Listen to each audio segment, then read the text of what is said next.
The Spin-off Podcast Network. Are you making the most of your KiwiSaver investment? Generate is an award-winning KiwiSaver provider with a track record of strong long-term performance. Making a smart decision now could add tens of thousands of dollars by the time you reach retirement. Book a no-obligation chat with a Generate KiwiSaver advisor today at generatekiwisaver.co.nz/get-advice. A copy of the product disclosure statement is available at generatekiwisaver.co.nz. The issuer of the scheme is Generate Investment Management Limited, and of course, past performance does not guarantee future returns. Ryan Reynolds here from Mint Mobile.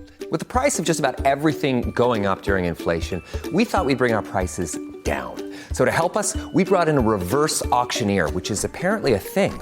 Mint Mobile Unlimited Premium Wireless. How to get 30, 30, bit to get 30, bit to get 20, 20, 20, bit to get 20, 20, bit to get 15, 15, 15, 15, just $15 a month? Sold! Give it a try at mintmobile.com/switch. $45 up front for 3 months plus taxes and fees. Promo rate for new customers for limited time. Unlimited more than 40 gigabytes per month. Slows full terms at mintmobile.com. Getting a lot of good critical feedback on my column today and stuff, which means it'll get like 700 views. No, it was actually no. It was the 5th most read this morning. Oh, wow. But there's also nothing going on at the moment. It's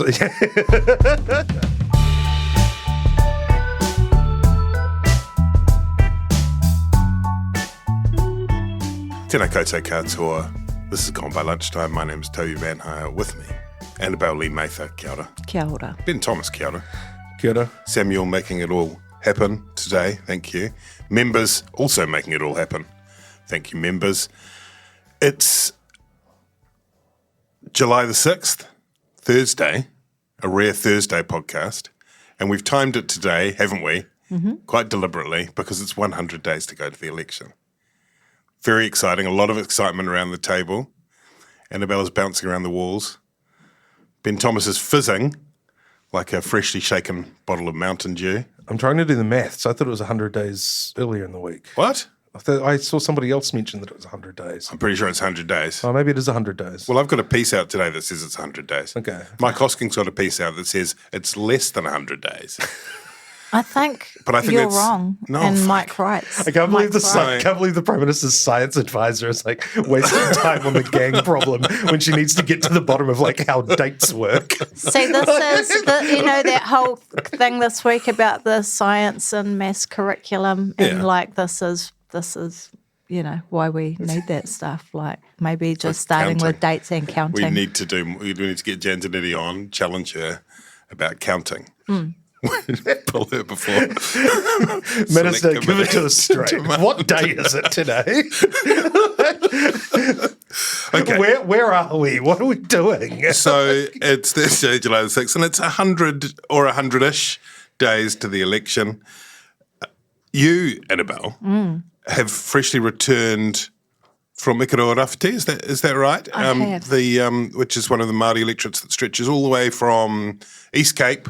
It's like a vivid marker, and you run it down the east of the North Island, down to the hut. Yeah, basically. Yeah? Wainuiomata, I think it captures Wainuiomata as well. And going to be a pretty incredible race in 2023, isn't it? Shaping up to be a great race. Tell us, give us the lowdown. Okay, so as we all know, Meka has defected to Te Pāti Māori. And last week, Labour announced their candidate, Kushla Tangaire, who I actually used to work with at Whakaata Māori. She's an incredibly impressive wahine Māori, beautiful reo speaker. She's been working, with the East Coast rugby for a number of years, helping to build up that movement. She's funny, articulate, smart, stroppy, strong. Ngāti Porou. Ngāti Porou comes from, lives in Tiki, but I think is from Rangitukia, or she might live in Rangitukia, one of those things. So that's right up north of, past Tokomaru Bay, a community that's well known for producing amazing people like the poet Arapera Ka,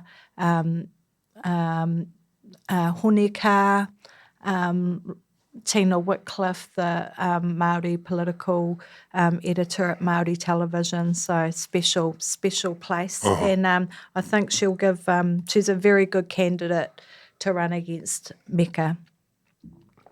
And What's the vibe? Are people talking about it? It's going to be because it could be quite close, right? Like Meka has had a grip on that seat for quite a while now. How many elections? Like Since 5 in a row since Tarakura. 2014, I think, was the first. Okay, all right. Election she can. Okay.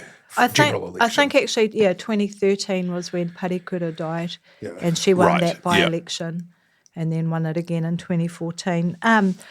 No, people aren't talking about it. People are not talking about it at all, and I think part of the reason is that they weren't talking about it is because Mihi and I flew into Napier, and then we drove up to a small settlement just south of Wairua called Raupunga, and then down from there went into the Esk Valley and Hastings and Flaxmere. And no, people aren't talking about it because people are still living with the effects of the cyclone. Esk Valley is just destroyed. Like, it was shocking to be there. And, I think with the media, because we'll go and we'll report on a disaster for about 3 weeks and then we withdraw back out, and you start to think that everything's sort of been fixed in the meantime, and it's not. Esk Valley is, it was really confronting to see how much silt is still there, the level of destruction of homes. So people there aren't really talking about the election. They're more worried about, issues like which houses are being written off, where they're going to go, how they're going to get the silt out of their community, just meters and meters of it, the pressure it's put on housing, all of those sorts of things. So no, it wasn't a hot topic of discussion there, Pete, but the thing is that all of the issues that existed before the cyclone are still there as well. So they're just trying to navigate a whole lot of really hard stuff. You spent a bit of time wide, or been that similar sort of mood there? Yeah, a lot of uncertainty. Still, some of the houses haven't been reoccupied. Some of the businesses, I think the rest home there has been abandoned. So that's that was, I think, 12 or 24 sort of elderly people without families who have been sort of literally been redistributed around the North Island. Taken to Rotorua, where they again have no family, but also don't have the town that they grew up in and used to live in. And so, still this massive dislocation. And you're right. Still huge issues to go through in terms of they've hired the three Hawke's, the three Hawke's Bay councils and Wairoa have hired Chris Finlayson, my old boss, to help them negotiate with the government in terms of the payouts for land that will have, for land or property that will have to be abandoned, because their initial calculations are that if they're forced to go half and half on the cost of homes that are abandoned and paying out homeowners, it'll basically bankrupt the councils. So this is an early sort of sign of the issues that we're going to see across the country because of climate change and managed retreat. It'll be, because this is, when I read that in the paper, I thought that's quite unusual. This is a collaborative effort between the government and the councils. This is a partnership, as it was in Christchurch. But here they've said we're hiring a negotiator to drive a hard bargain with the government because it's an existential threat for us financially if we don't get a fair distribution on the costs here. So a lot of issues there, and Meka Whaitiri has been really MIA. I think since her sort of strange return to Parliament that was sort of marred by all these sort of kind of stunts and procedural hiccups and things. I don't know if anyone's really heard from her much. And that is interesting given the state that, a large part of that electorate is still in. I mean, it is a vast electorate, makes you isn't it? miss the regional development fund. Like, that cash would have been quite handy to have on hand, wouldn't it? I know somebody who could have a word with them. Let's talk about the Kiri Allan situation, which is an interesting one that happened while Chris Hipkins was in China, and we'll come to that in a moment. It started quite nebulously, Annabelle, and there was reporting with Andrea Vance, and there's been a sort of general sort of lack of specifics, and then there's more reporting, and it was the main specific allegation was that she'd been shouting and questions around treatment of staff, and that she could be heard shouting through the phone by others in the room, which Hipkins sort of said, oh, well, some people's volume on their phone is a bit... it is sort of true. You sometimes can hear other people on the phone. So it's a difficult thing to peg it to, and it's one of those... But then it has some unusual qualities as well, insofar as there are chief executives of government departments who have acknowledged that there have been issues, which is pretty unusual. It doesn't happen a lot. But as with all of these things that happens in this kind of swirl, what is your view on it? Is it one of those smoke fire situations, or has it been over-egged? What's your take? I don't know. It's a really difficult one to comprehend because without a doubt, wahine Māori politicians are judged far more harshly than other politicians. And if we want proof of that, look at what happened with Tory whānau the other night versus the debate or whatever it is that Wayne Brown just took part in. It feels like it's being presented by the media as a bit of an iceberg story. It's not about what we see on top. It's about all of the things that lie beneath. And that alone is incredibly damaging. But then when you start to dig a little bit deeper into it, it's difficult to understand the reason why it's been managed the way it has by the CEOs who were involved. I get that Wellington has a very toxic whistleblower culture, that, people who blow the whistle in Wellington are basically committing career suicide. But I find it really weird that the people involved were having conversations with internal affairs about it, rather than like state services or ministerial services or the Prime Minister's office. It's like, well, what's going on there? Why would you do that? I think that's a really interesting point because Penny Nelson, the chief executive of DOC, said that and DOC was involved because one of the initial allegations was that a staffer from DOC who was seconded to the office to act as a private secretary, so these are civil servants who work in a minister's office for a temporary amount of time. They're not a political appointee, so you kind of they get spared all of the press secretaries like I used to be, sort of running around, yelling stressedly at journalists and talking about those assholes on the other side and that kind of thing. They get spared all that. They just said they have a separate room where they just get on with the administrative sort of burden of kind of...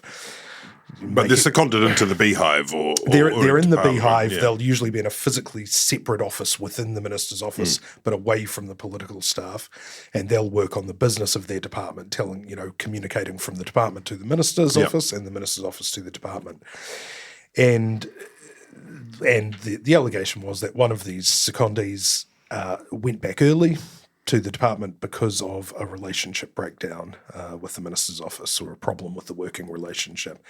And then it was sufficiently concerning that Penny Nelson said that she contacted ministerial services in the Department of Internal Affairs. And like Annabelle says, that's very curious to me because I don't really understand that, because ministerial services employ the political staff within the minister's office. They don't employ the minister, obviously. They have no supervision over the minister.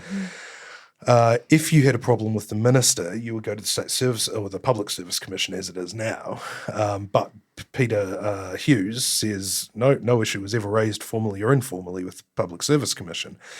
So either the chief executive would talk to the minister, one-on-one, sort of have a bit of a rangatira to rangatira, we've got to sort this out sort of thing, or they would go to the Public Service Commission if they couldn't resolve it that way. And so the process that's been described I find quite interesting and curious. I mean, people must move in and out of those roles with regularity. Sometimes it won't work out for people for whatever reasons. I mean, it's the escalation of it that's the issue. Sometimes it doesn't work out, but there is a real inertia to sort of just chopping and changing. Generally, they'll be appointed for about a year or a year and a half, and there will be something pretty extreme has to happen. There has to be a real sort of breakdown before they would leave earlier than that. From my experience, it's very unusual to terminate it early. So you've got the Public Service Commission role in there. I've written a column and stuff today, which at the Post, which talks about some of the other sort of what this might be a sort of symptom of, which is the kind of because one unusual feature of this is that you're actually getting anonymous allegations from public servants. Yeah, it's very unusual, as Vernon Small talked about in his column in the Sunday Star Times. If you read political stories, you'd think half the population of Wellington is these shadowy, faceless sources who are all running around between rendezvous with journalists and things. But actually, it's basically a handful of people, all of whom work in the beehive, and they're all political appointments or politicians. And they're the sources, they're most of the unnamed sources in these stories. Unnamed public servants, very unusual because one, they're worried about their careers, like Annabelle said, and two, it is corrosive to the relationship of trust that you've got to have with the public service as a politician to have public service people leaking. It's taken much more seriously than political leaking. So there is a question about whether the relationship between the public service as a whole and the ministry / the cabinet as a whole is kind of fraying or deteriorating. You hear whispers about that around Wellington that, a combination of sort of inexperienced ministers who don't really know what they want to do and don't really know how to sort of concretize their goals means that the bureaucrats are sort of left flailing a little bit, don't really know what to do. And so, as I say in my column, ministers can't tell the public service what they want or need, and then they're upset when they don't get it. And you get this kind of feeling of frustration and distrust on both sides, which, and obviously this varies wildly across different departments and different ministers.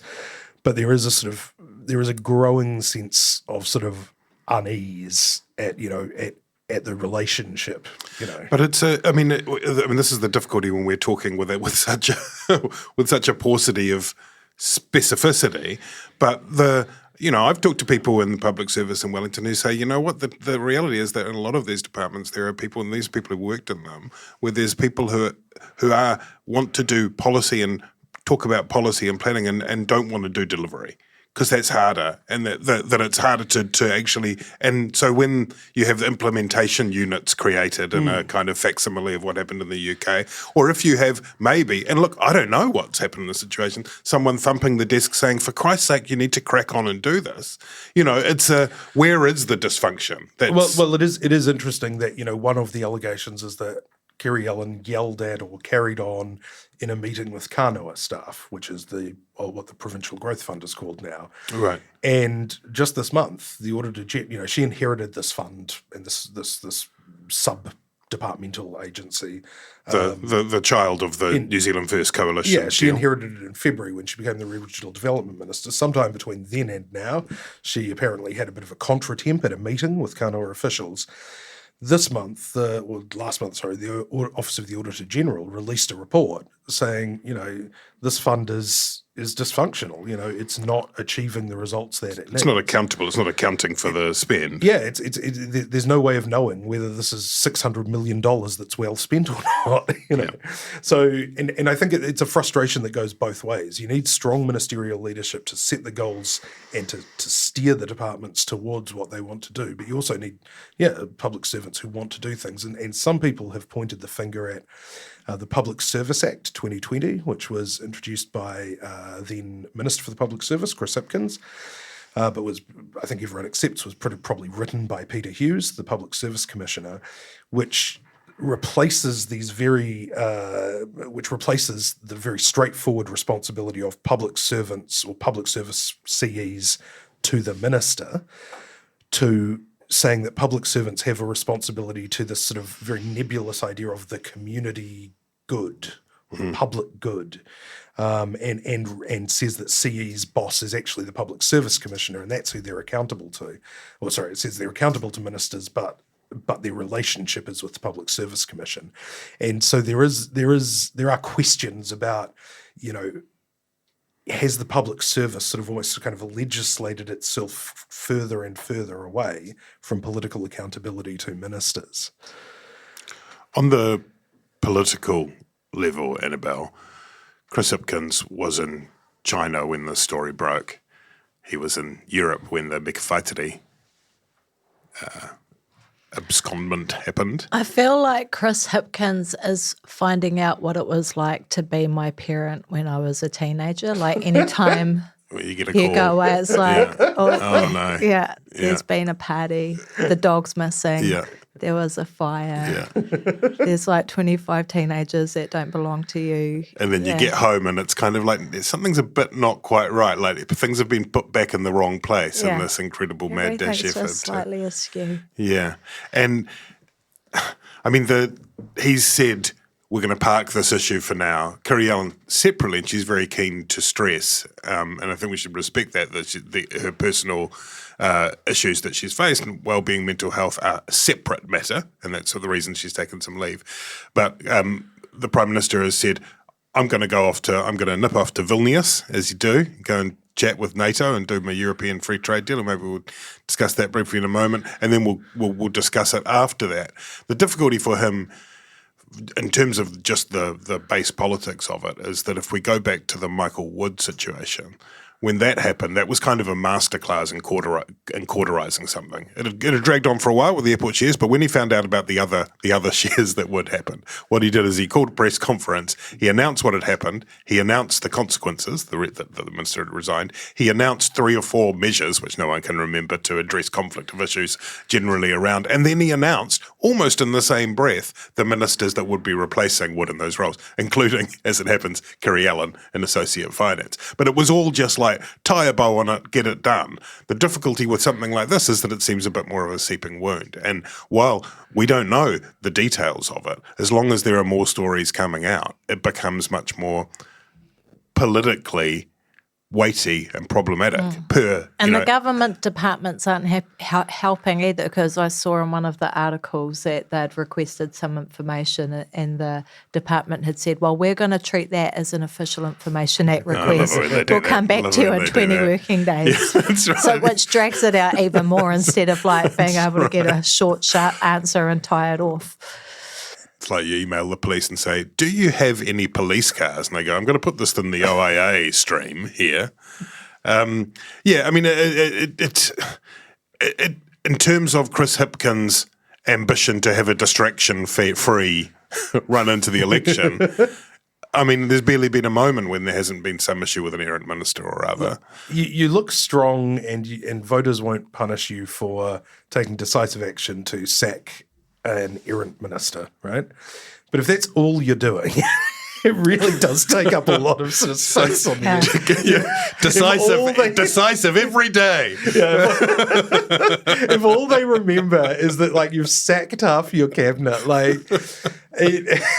I mean, I feel for him, because I think he's doing a really good job as a leader, and he's being let down by his ministers. Well, I mean, they clearly run out of gas. And there is and also out of that, talent. apart from that, how it plays in terms of whether people see it as decisive or not, that's all fine. And there's sort of discussion about that on the Wood thing particularly. But also, we have a pretty small number of MPs. They've, even though they've got a majority, but they don't have that many, and he doesn't want to bring new people on. So you've got David Parker answers the phone and says, "You're Transport Minister now." I was like, "Am I?" Okay. And then I've got to deal with all these questions all the time about light rail and everything. I mean, it's Michael Wood, for example, was a super nerd on that. He, having people who are, even if they're experienced ministers, suddenly having to get all these, massive boxes of information that they have to digest and then go and read news talks. Yeah, but I think they've missed opportunities. Like when he brought Nash back, like why would you not have? Well, why would you have not used that time to blood up some new? Why would he have not been MPs, warned as well by the previous,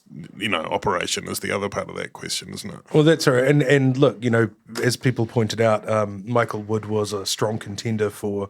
Was one of 2 contenders for the leadership. The other one was, and the third favourite was Kiri Allan.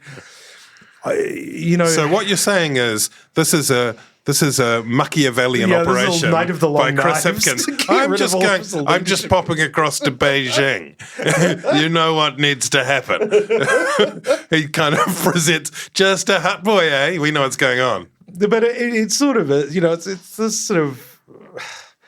It really does seem like Jacinda Ardern just left like a dead fish lying under the cushions in the sofa on the 9th floor, all of these issues that we're discussing, apart from maybe the Kanoa yelling, all happened during the prime ministership of one Jacinda Ardern, not poor old long-suffering Chris Hipkins.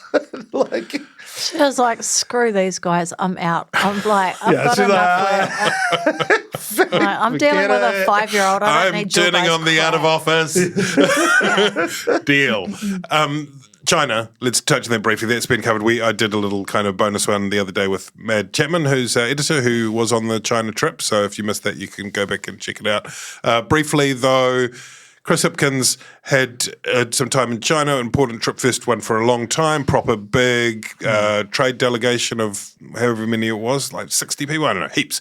And it sounds like it all went pretty well. Doors were open. They were reasonably happy with this kind of, sending a message that everyone said open for business and so on. So that's all very well and good. And Chris Hipkins had to complete the sort of, the challenge of whenever you feel yourself about to say, for example, Taiwan is a country, or Uyghur genocide, or dictator Xi, simply say warm and constructive, which he did. It's kind of like a sort of trigger reaction. He's been clearly trained in that. And he said warm and constructive about 500 times. Yeah, Uyghur hardly knew her. Oh, no. No? No. Okay. Sorry. But it is an exercise, Sam Sachdeva has written a very good book called The China Tightrope, and so that's the metaphor of choice, that in terms of walking that tightrope, Hipkins kind of achieved it, yeah? He got to the other side. Yeah, look, I have an idiosyncratic and it's a highly individualized take on this, which is that New Zealand really needs to walk a fine line between its strategic interests with the United States and the West and its economic interests with China as our largest trading partner. Is it a delicate balance? It's a tightrope act. And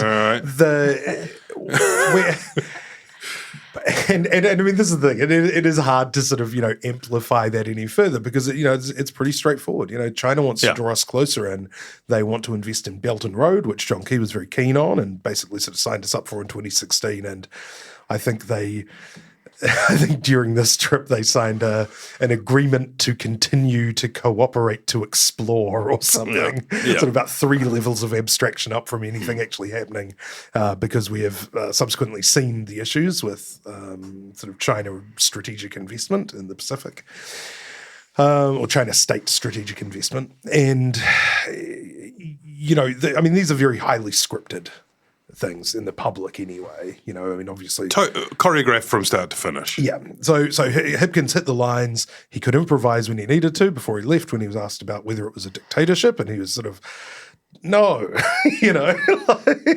That was just him. That was pure boy from the heart. Yeah. Just pure instinct. I'm going to say no. He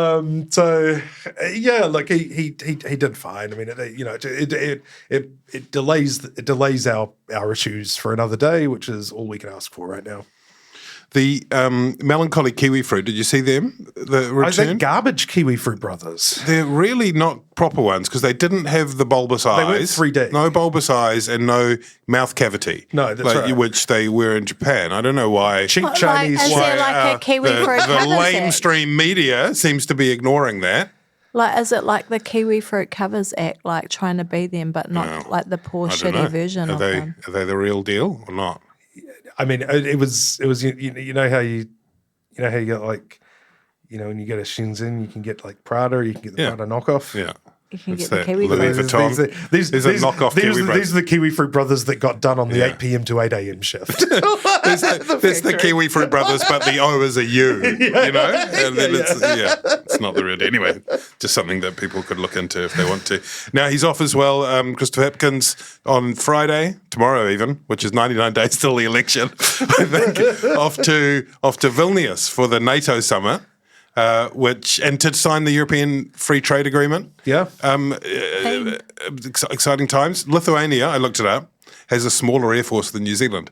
I mean, they obviously got NATO. But that's bad luck. Bad luck with both our planes. That's what I was thinking. Maybe there could be some. He could be like, "Do you want to see a picture of my 757?" Lithuania is quite a long time. Do we need like 3 planes to get there? Do we need? I think he's going commercial.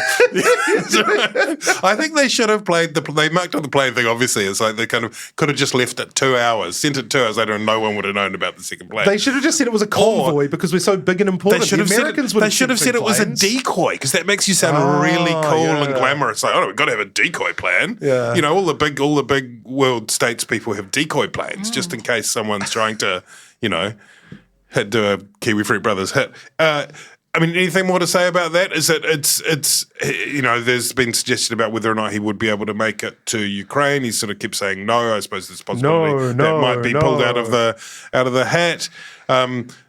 Free trade agreement's important. Anything else to add in this high-level geopolitical conversation on the trip to NATO? Annabelle? No. Ben? No. All right. I'm Toby Manhire, and this is Juggernaut, the story of the fourth Labour government, a podcast in 6 parts. Doesn't give my opponents much time to run up to an election, does it? This nation is at risk. What do you think you're up to now, you perverted little liar? I could smell the uranium on it as you lean towards it. There's a radical overhaul in the history of New Zealand's administration. Juggernaut, the story of the fourth Labour government, made with the support of New Zealand On Air. Listen now on the Spin-Off or wherever you get your podcasts. Are you curious about how business can be better? I'm Simon Pound, and I host Business is Boring, a podcast where I kōrero with some of the most interesting people in entrepreneurship, commerce, and making things happen. Tune in to Business is Boring every Tuesday, brought to you by the Spin-Off Podcast Network in partnership with Spark Business Lab. The National Party conference, that happened since we last met. So let's talk about that a bit. It was in Wellington, Mike Hosking Centre. It was very clear that they're on message. Day 1, cost of living. Day 2, law and order. And you can hear now they're very drilled in terms of saying the issues are cost of living crisis, that's number 1. Law and order, that's number 2. It's like they're reading off the Ipsos issue monitor. And then also important, health and education. And it's like, that's the package. There's a few other bits and pieces that get associated with the general. And also New Zealand's got to get back its mojo. I wonder whether or not Christopher Luxon's advisors are saying, stop saying mojo. I don't know. I don't know if the New Zealand public is responding to him saying mojo. I'm not sure if they were ever saying, say mojo more. Well, no. I feel like that was a captain's call. A lot of mojo. There's a lot of saying mojo.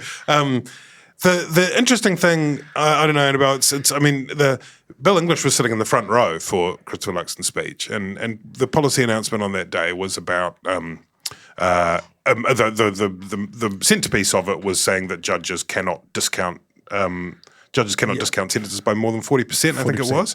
And a lot of this is, it's a bit like the gangs policy stuff. A lot of them are, they're marginal, and they would acknowledge that. It's a collection of small things that are done around the edges rather than one big bazooka. But Bill English was, of course, the man who famously said that prisons are, say after me, a moral and fiscal failure. And I don't know, is there a tension there in some sense?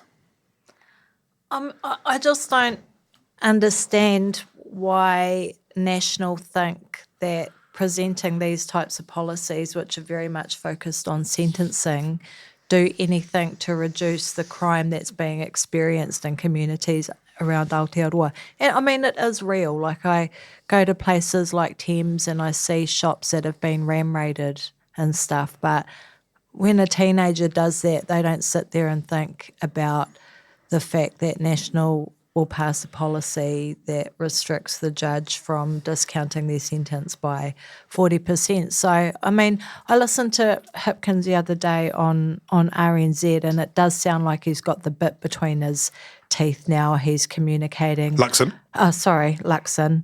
He does sound like he's communicating. He's getting better. He's getting better. Yeah.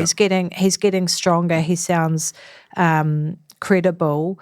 But I just think that when you break it down, and we've had the example this week where the Prime Minister's head scientist Chief Science Advisor. Yeah. Chief Science Advisor, who's gone off and done the homework and has talked about the way you tackle gang issues, and it's been completely disregarded by National.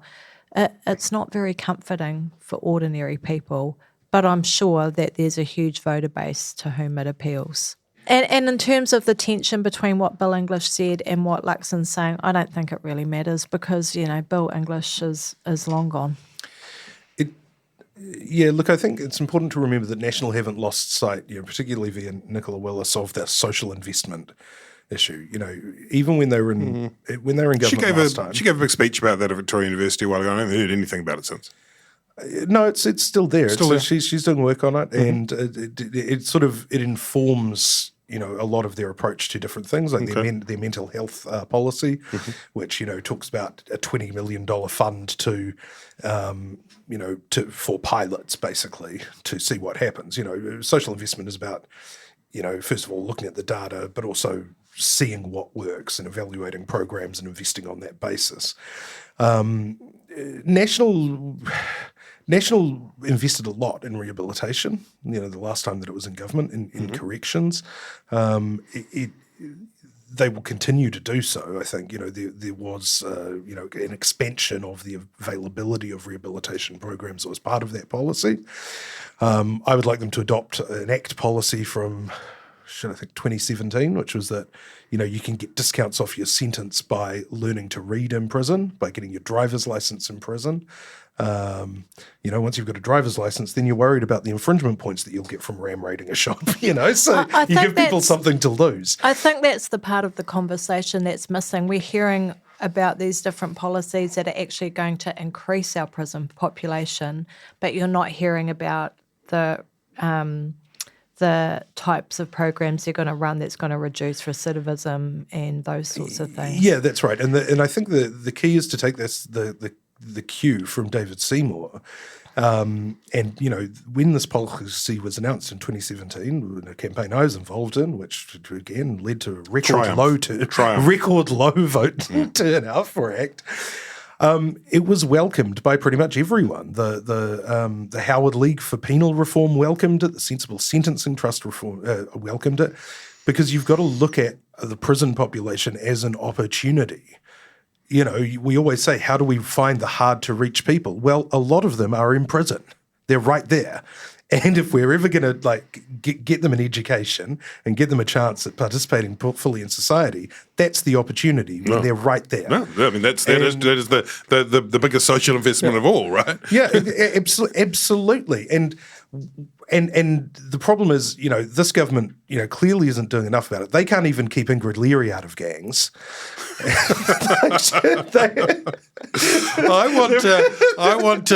I'm concerned about patch members of the Electoral Commission being banned. If you are on election day, if it goes through the national requirement that there won't be gatherings of any patch members, if people are wearing the orange things and anyway, carry on.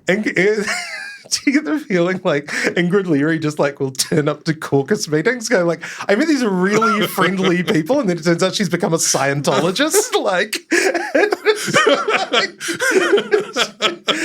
She'll just be like, Prime Minister, I learned about this really interesting stuff. I've just come back from this fantastic community meeting. Turns out we're being run by the World Economic Forum.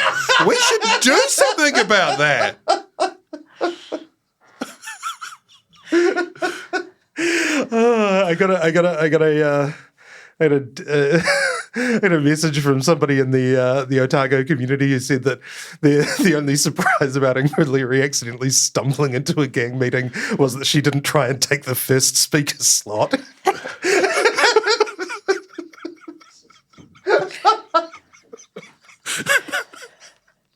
All right. Okay. Listen. Speaking of taking the cue from David Seymour, the other thing that was they accidentally put a slide up at the National Party conference saying the goal was 45%, which is one of those things you kind of go, maybe it's a bit like a stretch goal in one of those crowdfunding things. But was it meant to be a subliminal one, just flash it across? And obviously, those election year conferences about rallying the troops, getting the volunteers, all that sort of stuff. So let's go 45%. One, they're not going to get 45%. Two, it could be potentially counterproductive to go for 45% if they end up getting into more of these scraps with ACT. Yeah, and I think they've got to I think they've got to veer back to the centre a little bit. I mean, it's good that they're being tough on crime. The centre likes that, but I don't think they need to. They don't need to spend all this time sort of trying to be. Yeah, sort of more extreme than ACT, and I get the feeling that maybe they're feeling a little bit more assured after the last run of polls that things are sort of back the next, going the right the way. next ones are. And David Seymour did say he told RNZ, which was I think first time he said this right, he said, they do need to, we do need to make sure that we're sort of, we're fighting the same enemy. We're not, and it's like, mate, you've been spending a lot of time attacking National, and now there is, I wonder whether there is a little bit of a détente happening, and that there might be, because they're not talking to each other much at the moment. They have the normal lines of communication between chiefs of staff, but they're not giving each other any heads up about what happens, all that sort of stuff. They don't coordinate. Well, I think history will show that National made a fatal error in doing that sweetheart deal in Epsom with ACT, because they didn't know it at the time, but they let the fox right in the hen house, and now their policies are essentially being dictated by ACT, and they're getting drawn further and further to the right. And the irony is like National didn't even need ACT back then, but they've created their own taniwha. Well, I mean, it is like the whole MMP system, with the exception of the most recent election, is designed to have more than one party in a government. So if not ACT, then whom? I mean, Colin Craig? This is the thing. If it's not ACT, then there's always room for a more extreme party, and it's Matt King Democracy Now, or United Colin Craig, Future, or the because Christian. they're not just stuck with United Future. Bring back Peter Dunn. Bring back Gordon Copeland. I think Copeland. people just didn't realise what a force to be reckoned with that Seymour was going to turn out to be. Oh, I mean, he's an incredibly impressive politician now in terms of knowing how to hit his marks and all that sort of stuff. Oh, and when did your ACT piece come out? Was that since the last podcast? Oh, probably about 3 or 4 weeks ago. Because that's a big recommend to read. That's a fantastic deep dive. My favourite bit in it was where someone described David Seymour sitting down to write the policy about what his personality is. That's right. That's right. It is kind of like the transhumanist singularity moment, isn't it?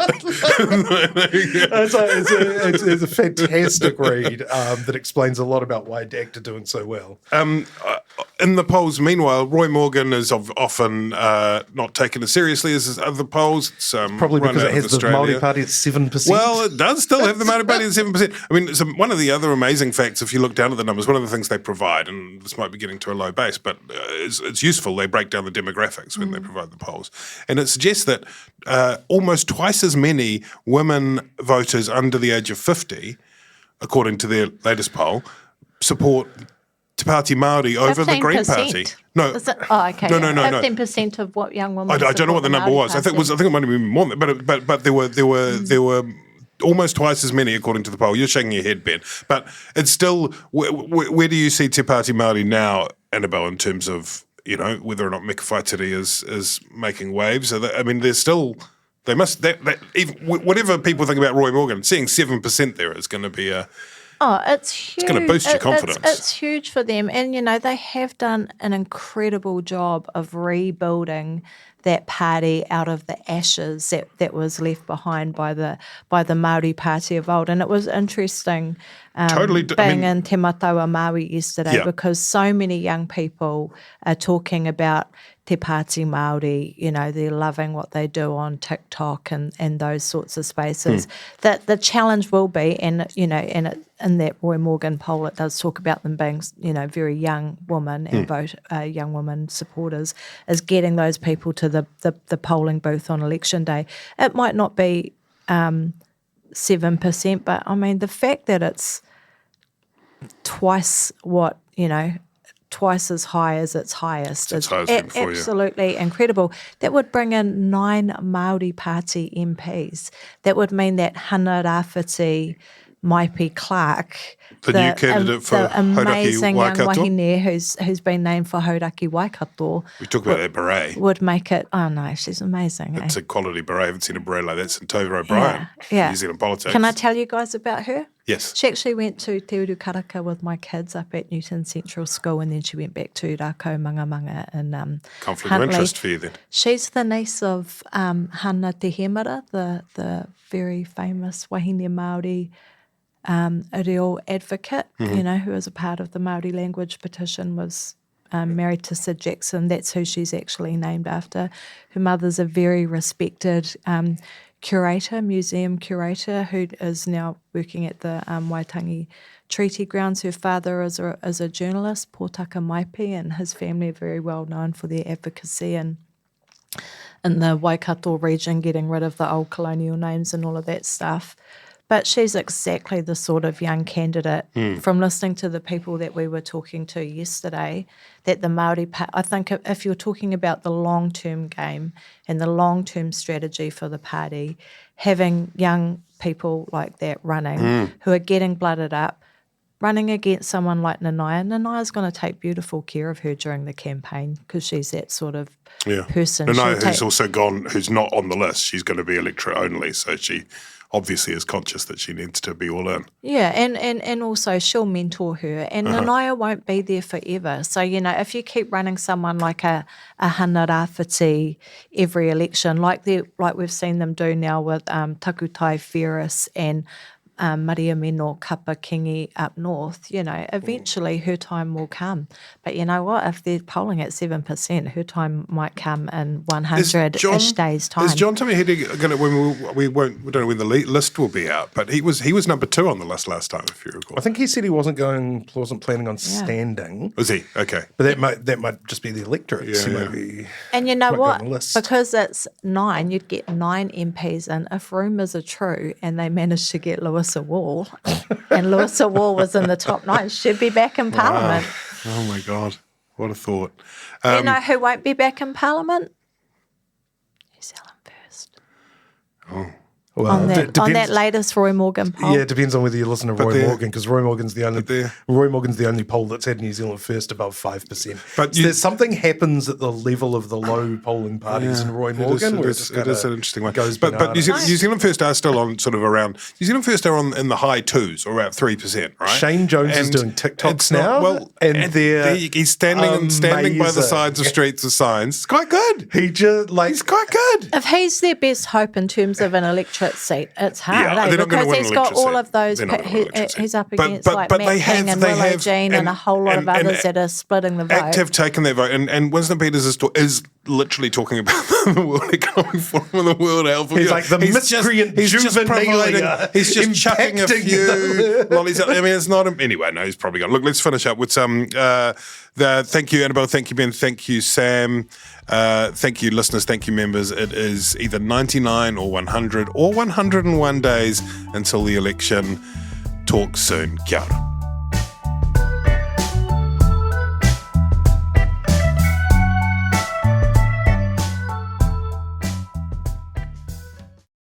This is Climate Adaptation. We are the Pōtiki of the Taiao. And the words of those keeping the home fires burning. It's more than just going along and planting some trees. You got to be able to defend that place to the end of your life. We have the solutions. We just need to come back to the belief in ourselves as rangatira. Join me, Nadine Hura, and Ruia Āpirehama, the Kōpapa Korangi Series 2, Ahi Ka. Brought to you by Te Komata o Te Tonga, the Deep South Challenge, out now on the Spin-Off Podcast Network or wherever you get your podcasts.